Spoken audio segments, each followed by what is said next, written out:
Proverbe 24. Ne porte pas envie à ceux qui font le mal et ne recherche pas leur compagnie, car ils ne songent qu'à détruire, et ils ne parlent que de nuire. C'est par la sagesse qu'on construit une maison, et par l'intelligence qu'on la rend solide. C'est grâce au savoir que les chambres se remplissent de toutes sortes de biens précieux et agréables. Un homme sage est un homme fort, qui a de la connaissance accroît sa force.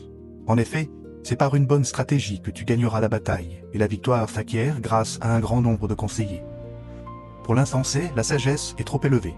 C'est pourquoi elle n'ouvre pas la bouche dans l'assemblée aux portes de la ville. Qui projette de faire le mal aura la réputation d'être un intrigant.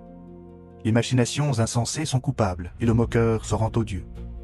Si tu te laisses abattre au jour de l'adversité, ta force est bien peu de choses. Délivre ceux que l'on entraîne à la mort, et sauve ceux qui chancellent et vont se faire tuer.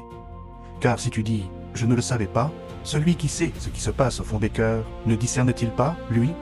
Oui, celui qui protège ta vie le sait. Il rendra à chacun selon ses actes. Mon fils, mange du miel car c'est bon. Ton palais appréciera la douceur de ce qui coule des rayons. De même, connais la sagesse, c'est bon pour toi. Si tu la trouves, il y a de l'avenir pour toi et ton espérance ne sera pas déçue.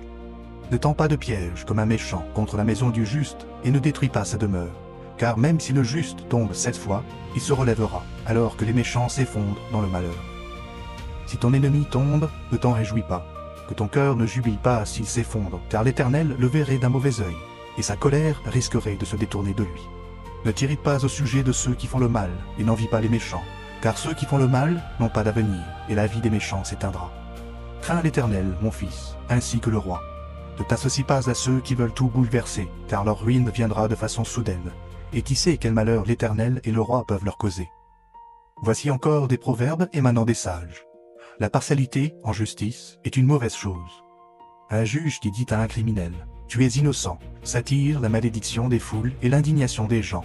Mais ceux qui le condamnent s'en trouveront bien, et ils obtiendront une belle bénédiction. Qui répond honnêtement donne une preuve de son amitié. Assure ton travail au dehors, prépare bien tes champs, après cela, tu pourras bâtir ta maison. Ne témoigne pas sans raison contre ton prochain, et ne trompe pas par tes paroles. Ne dis pas « Je le traiterai comme il m'a traité ». Je rendrai à cet homme selon ce qu'il a fait. J'ai passé près du champ d'un paresseux et le long du vignoble d'un homme sans courage.